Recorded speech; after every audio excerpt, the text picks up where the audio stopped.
Hi guys, PJ here. Today I'm working on a 2007 Toyota Yaris. What I'm going to be doing is removing the factory fitted radio, which as you can see is all integrated into the dashboard here, and fitting a double DIN head unit, so one of the larger head units with the touchscreen on them. To do this, we're going to need a collection of bits and bobs to get it in the vehicle, starting with, just have a look down here, ISO adapter. This is to convert your wiring so it plugs straight into your new radio of choice. And this part number is CT20TY01 and it's made by Connect2. There's the website where you can get them from, but you can also get them from eBay, Amazon, that type of place. You need one of those, so pop that to one side. An aerial adapter, which is a little stub thing, shoves in the end near the aerial cable. Again, Connect2, CT27AA01. Again, Connect2.com, Amazon, eBay, that type of place. Let's just pop that to one side. And we need a fascia. Here's our fascia, same company, Connect2, same suppliers. There's your part number, CT24TY22, 2007 onwards silver, because this is a silver dashboard. If we open this up, I'll have a quick look what you get inside. So we get the actual main surround there. Take that bag off, which has little prongs, because it's all clip-in. You need the plastic clips off the original fascia to slide over these. So when you take the old fascia off, make sure you fish out all the little plastic clips because you're going to need them to shove onto this new fascia at the top there. So there's one piece. That out of the way. Comes with a little trim, little frame trim to sit behind it, just to take the gap up on a lot of stereos. Two new side panels. There we go. Again, these will need the plastic clips from the originals popping on. They like slide over and click on. I'll show you those shortly. One for each side. So let's get on with removing the factory radio. First things first, you're going to be needing a plastic leverage tool like this one. These are available from most local car shops and eBay, Amazon. They're about £1, £2 for a pack of them. The reason you want one of these is because they're a firm plastic. If you use a screwdriver to lever a plastic dashboard trim, you will definitely 100% damage it. You'll put a little dint in it, it'll look a right mess, so obviously we don't want that. This item will be used just to lever plastic trim off. Starting at the bottom, on a lot of these, you know, they're older cars now, they've been in pieces a lot. I mean, I've not tried it, but more than likely you can just put your fingernails under it, there you go, and pull it, like so. If it is new or not been in bits, it'll be tight and you'll have to sort of pop your plastic leverage trim in here and lever outwards, but this particular one, no. You get to the top piece, pull straight forwards, there's the lugs mounting it. If you're going to unplug this connector by squeezing the tab and pulling, just bear in mind, do not put your ignition on, because if you do, and this is unplugged, you will have an airbag warning light show up and you're going to have to pay a garage to get it switched off again. So bear that in mind, either keep it attached, put it to one side out of the way, or don't turn your ignition on with it disconnected. Simple as that really. Do the same with the other side. So if we go back down here, see if we can do it again. Yeah, it's this has definitely been in bits before, guys, because some of these are really stubborn, and this one, as you can see, is dead easy. We can unclip this one, hazard warning light. I'll just show you on the back of these are the clips that you've got to get off. Now you just spread them apart and basically they slide off. You're going to need them for your new fascia trim that you're going to put on.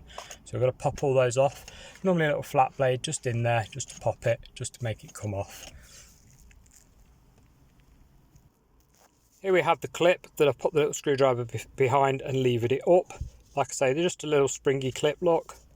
Very straightforward, but you are going to need to slide these onto your new fascia trim. So go ahead and remove them all. I try and do it with sort of a hand covering them, because if they ping off, they fly off, you can easily lose one. So just watch you don't lose them. You're going to need them to keep the trim nice and tight when you put it back together again.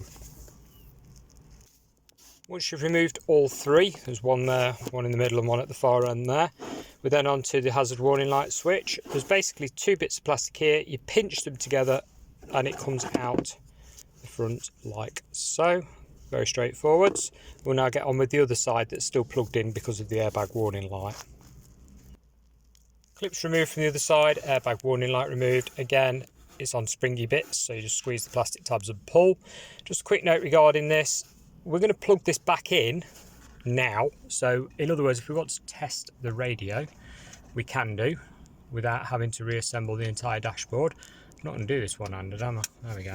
So we'll just leave it like that, just while we get everything sorted, because you don't want to forget and pop that ignition on. I mean, like I say, you can leave it to one side out of the way if you're just replacing a bulb or checking something behind this centre console. But if you're doing full-on radio replacement like this, yeah, you're going to have to unplug it and keep it out of the way. So we'll do that just in case I put the ignition on and forget, because yes, I've done it many times before and had to reset the lights on them. So we'll do that out of the way and carry on removing this radio. Now what you're going to find is all the way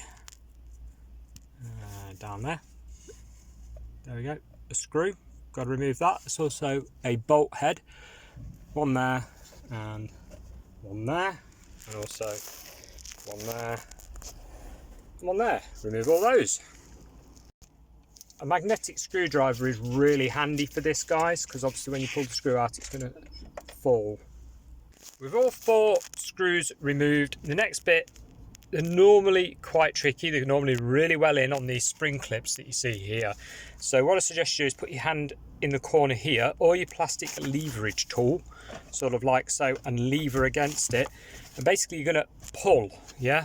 Then the other side, and then you're going to go up here, pull and pull, okay? To remove the assembly. There we go, it's huge, look.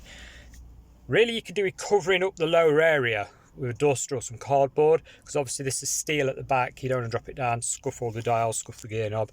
Because if I pull this forwards now, look at the size of that. It's all steel. You don't want to scratch your dashboard, guys. So I'm just going to cover that up and we'll carry on. Here's what it looks like pulled forwards. You got an aerial connector that you simply pull out, and then you got 3 squeezy tabs. So we're just going to pinch and pull on each one to completely remove the assembly. The wire's unplugged. We've got our new wiring adapter, this one, and basically you just shove the connectors in. You only use 2, the third one's a spare, we don't need that. So get that one in, click, there you go. That terminates in normal ISO, which fits 99% of most aftermarket radios. Take that one out of the way, just took it out of the way there.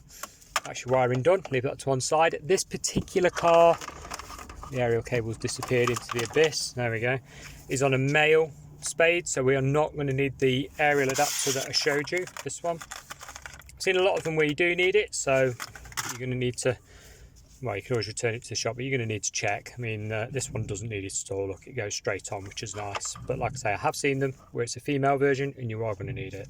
You're going to have to check your own vehicle for that one, guys. Next up, we're going to come across to the removed radio and take out these 4 bolts. If you're using a Phillips screwdriver, be very careful. It can be tight and you can round the bolt. So I highly recommend using what looks like a 10mm, or is it an 8mm? We will check that. Yep, it's an 8mm, and these were very tight, especially this top corner one, so we just used the ratchet just to crack it, and now we can use a normal screwdriver just to undo them, or even finger tight there. Look, you just take them out. So we're going to take them out. We're going to remove these plastic clips like we did on the side bits. Like I say, they just pop off, keep them to one side. We're going to take the whole lot off, both sides, and all these off. Okay, so when you've unpacked your new radio, we're going to need to remove the steel cage and the plastic trim from around the edge. Now, you get release keys with these, but what I normally do is just pop a little screwdriver under and pull. So pop it each side, slide it back and off. Same with the front, like so. And then basically get the front edge, unclip, take that away. Not going to need either of those for this radio. Now we're going to mount the original plates of the original radio onto your new one. Now note they are handed, right hand and left hand. So there we go. So that's the right one. So you're sitting looking at the radio, that's the right hand side. There's some like metal like lugs to secure it so it's actually into the right place. So in other words, if it's out of place, it won't sit flush lock. You've got to click it in and it nicely clicks into itself. We then get a little bag of screws, what we do with this particular radio, to mount it. You don't use the original ones. Pop those in. So if we do all 4 and then do the 4 on the other side to match, we'll have our mounting plates installed. There we go. Both mounting plates installed. We can now pop this back in the hole that it originally came from and prepare the fascia plate by putting all the little plastic clips on. With everything neatly plugged into the back of the radio, we can now carefully pop the radio back in. There we go. Obviously your little bolts go back in there, 4 little bolts. We'll move on to the fascia. First things first, we're going to need to remove the air vent assembly from the original radio fascia. So this is the radio on its back and it's on clip. So what you can normally do is rock it backwards to unclip 1, 2, 3, 4. And then on the rear, there's one here, one in the middle and one here. And what you basically do is pop the screwdriver in the side, just ease it forward slightly, do all 3 and away it will come. Just be careful you don't snap them, of course, they are a bit fragile. And then your air vent is free to put in the new fascia. The new one's basically just an empty shell, so all you do is line everything back up, which is tricky to do one-handed, so I'll probably do this off camera, but you get the gist. It slides in, it clicks back in like the original one did, using all the same mounts, and then we're going to pop all of our little